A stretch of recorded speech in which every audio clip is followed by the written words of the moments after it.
Hello friends and welcome to the series of video lectures on psychology. मैं doctor Arpita Chaudhary associate professor GD government girls college इस video में बात करूंगी types of validity के बारे में। मेरे पिछले वीडियो में अपन ने बात करी थी कि वैधता क्या होती है और किन फैक्टर्स से प्रभावित होती है, और इसमें अपन बात करेंगे विधि या जो मेथड है या टाइप्स हैं वैलिडिटी ज्ञात करने के, उसके बारे में हम बात करेंगे। तो चलिए शुरू करते हैं। सबसे पहली और सबसे common type of validity is content validity, जिसको हम विषय वस्तु की वैधता कहते हैं। विषय वस्तु की वैधता से मतलब होता है जब हम सरसरी तौर पे जो कंटेंट है उसको देखें तो अगर हमें लगता है कि वो जिसके लिए बनाया गया है उसका मापन कर रहा है तो इसका मतलब उसमें विषय वस्तु की वैधता है।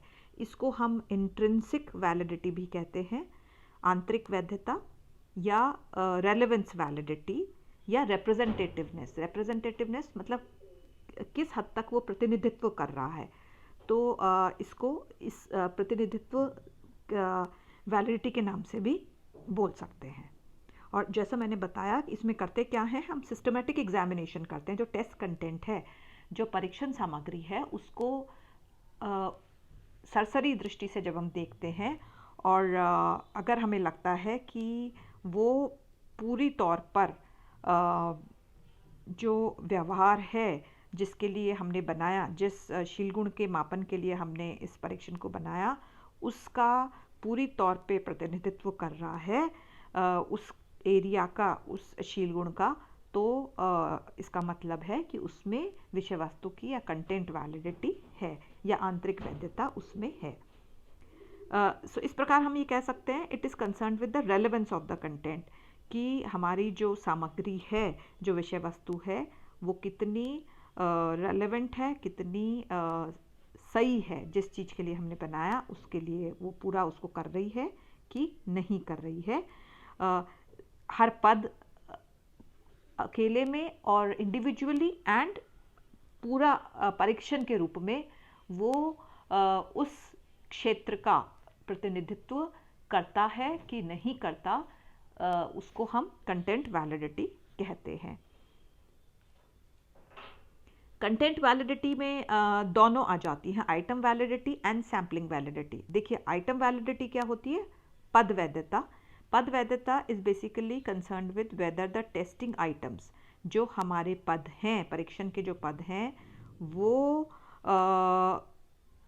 उस क्षेत्र का मापन या प्रतिनिधित्व कर रहे हैं कि नहीं कर रहे हैं। सो पदों की वैधता ये होती है। और सैम्पलिंग वैलिडिटी क्या होती है, sampling validity is concern with the extent to which sample is representative. हमारा जो प्रतिदर्श है, जो एग्जामिनीज हैं जिसके ऊपर टेस्ट बनाया गया है, वो उस पूरे प्रतिदर्श का जिसके लिए हमने इस टेस्ट को बनाया है, उसका अगर किस सीमा तक उनको आपने पूरा प्रतिनिधित्व दिया है अपने सैंपल के अंदर, तो वो सैम्पलिंग वैलिडिटी होती है। सो आई होप आपको समझ में आ गया कि what is item validity. Item validity पदों की वैधता, मतलब पद उस एरिया को पूरी तरह से रिप्रेजेंट कर रहे हैं या नहीं कर रहे।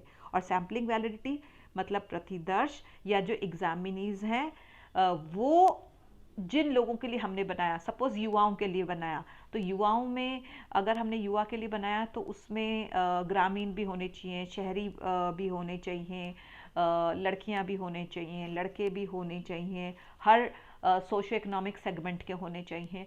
तो तभी हम ये कह सकते हैं कि वो युवाओं का प्रतिनिधित्व कर रहा है। सो ये सैम्पलिंग वैलिडिटी हुई। आई होप आपको समझ में आ गया है। अब हम बात करेंगे इसके फ़ायदे या इसके जो एडवांटेजेस या मेरिट्स एंड डीमेरिट्स के बारे में। कंटेंट वैलिडिटी बहुत सिंपल, बहुत कॉमनली यूज्ड तरीका है वैधता को ज्ञात करने का, और बहुत आसान भी है। अच्छा, लेकिन it is particularly relevant in achievement testing, जहाँ पर हमें व्यक्ति की उपलब्धि देखनी होती है। इसके साथ साथ अगर हमें विशिष्ट क्षमताओं, जनरल या जो स्पेशल एबिलिटी का मापन हमें करना है। फॉर एग्जांपल सपोज जैसे आपने देखा होगा पीएमटी का एग्ज़ाम होता है, तो पीएमटी का एग्ज़ाम मेडिकल एग्ज़ाम है, तो उसमें क्वेश्चंस मेडिकल से संबंधित होंगे। आईआईटी का एग्ज़ाम होता है, इंजीनियरिंग का होता है, तो उसमें इंजीनियरिंग से संबंधित होंगे। तो वहाँ पर हम टेस्ट को देखकर उसका एक सरसरी रूप से जब टेस्ट को देखेंगे हमें समझ में आ जाएगा कि कंटेंट वैलिडिटी उसमें है।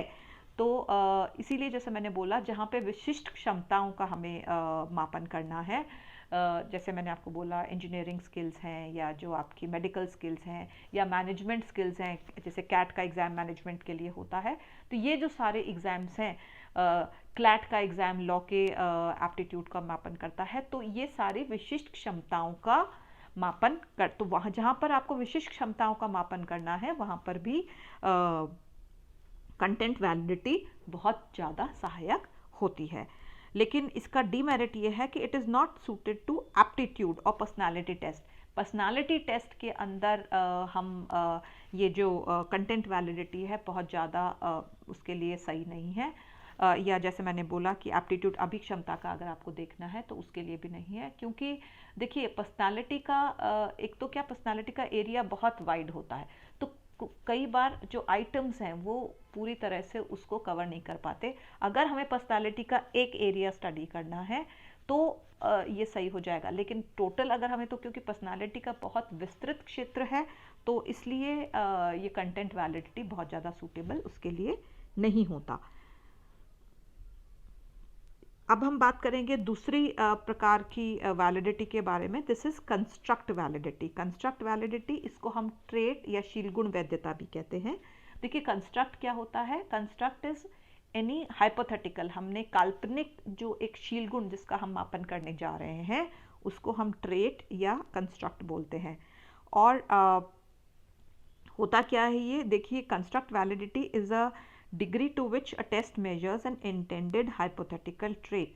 तो जिस शीलगुण का मापन के लिए हमने परीक्षण बनाया उस शीलगुण का मापन वो परीक्षण कर रहा है या नहीं कर रहा। जैसे मैंने बोला इंटेलिजेंस के लिए बनाया है तो बुद्धि का मापन कर रहा है या नहीं कर रहा।